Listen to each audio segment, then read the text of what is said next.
what we're going to do starting today is we're just going to stop talking about so much about like the basics and stuff, and we're just going to start creating some basic structures for websites. So we can obviously pick any website we want, but I'm just going to start out with a very simple and basic website, similar to, let's say, Dribbble. If we wanted to create the structure of Dribbble, what we need to have is we need to have a header, and we're just going to start with that for now. We're going to have another external set of navigation. We're going to have these images. That's what we want to do for now, and let's just see how we can achieve something like that. So for starters, let us just go back to some of the basic pages. Let's just remove all of the CSS that we've written. Let us also removes, well, I guess like that's fine, we can just keep it. Let us remove this heading, and we have an empty page. Now let's create a header tag. A header tag is obviously going to contain the header elements here. It's going to have the logo, it's going to have links, and then it's going to have a search bar, 4 icons, and then a button. Obviously we're not going to create everything, but what we're just going to do is we're just going to create the structure, right?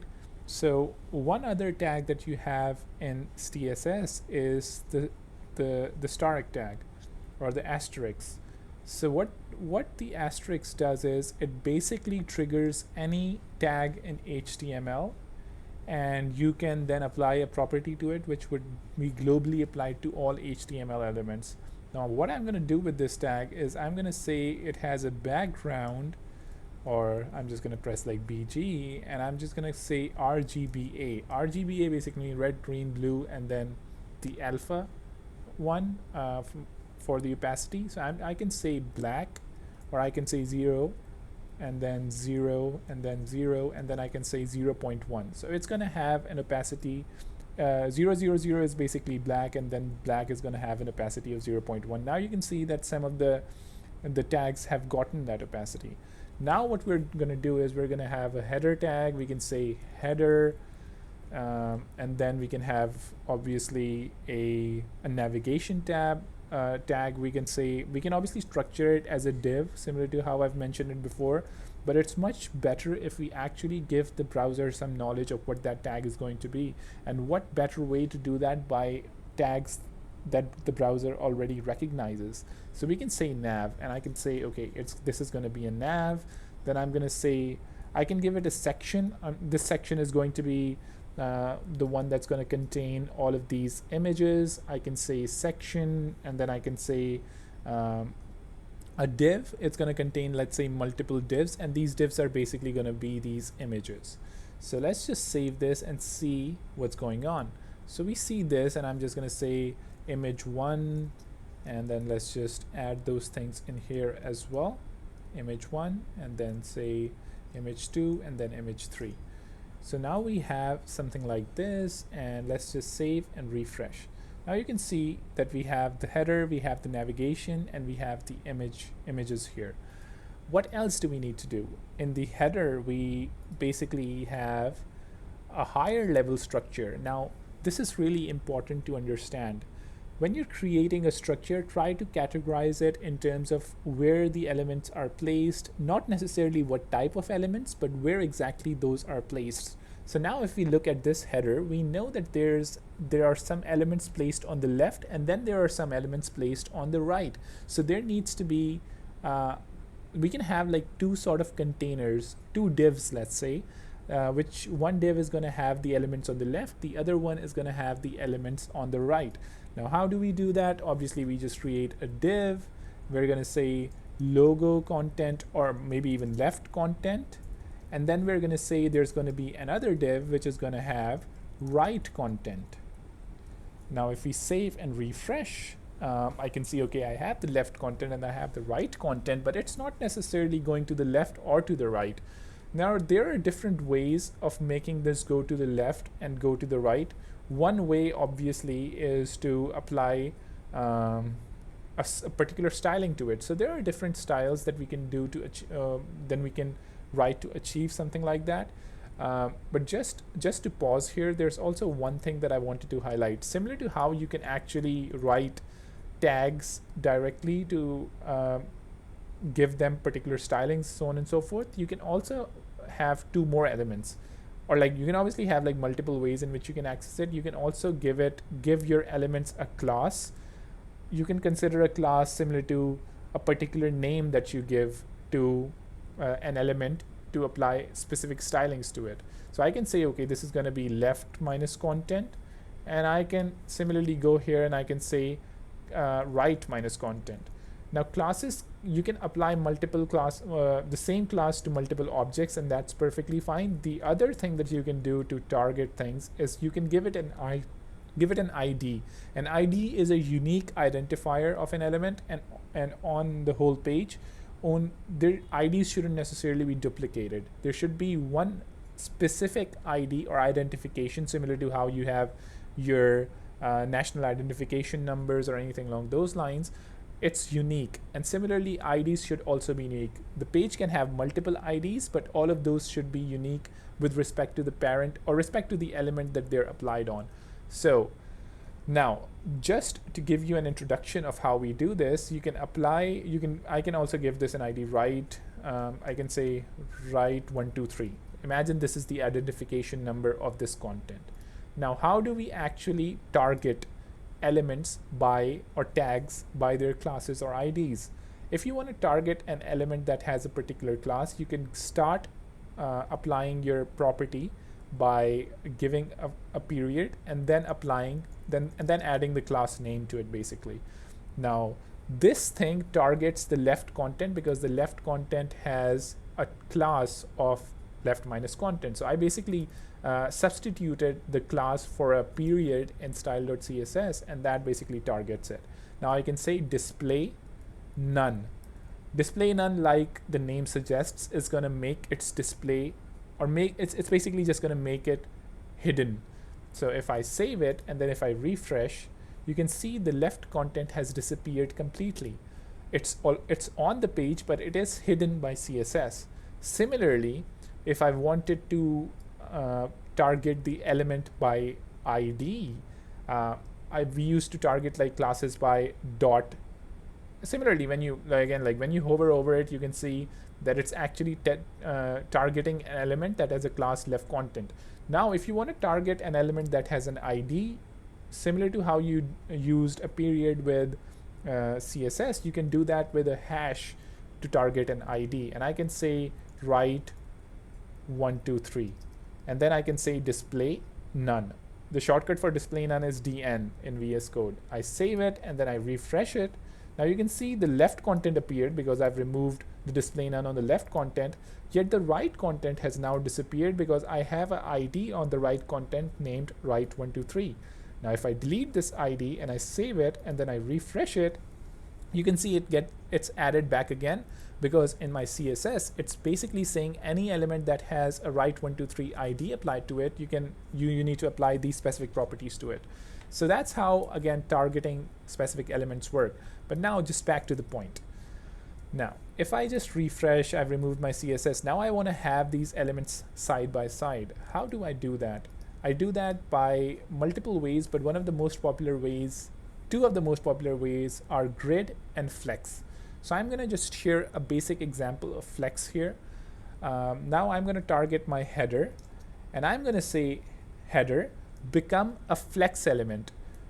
I can just do display flex, and it's just going to make it a flex element. And then if I refresh it, what the flex element basically does is, as you can see here, or you can probably read here, I'm not sure if it's going to give, it doesn't, but basically what the flex element does is it's sort of a display property that allows you to play around with the objects inside of it by adjusting properties on the container. It allows you to have different level of control on the inner element. So for example, if I just applied the display flex to it and I refresh it, you can see now these elements are side by side.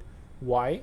Because the children of the display flex are going to sit side by side in its default state. I can also have them sit above and below by saying flex minus direction, and I can say column. If I do this, it's going to have the elements sit on top of each other. And if I say row, which is the default structure of a flex element, it's going to sit, the children are going to sit side by side. Now, if I actually want to position elements, one on the left and one on the right, I can say I want to justify the content. Justify content basically means the content of the flex element needs to be justified. And how does it need to be justified? Does it need to be at the center? If I say center and if I refresh, you can see, okay, the content is at the center.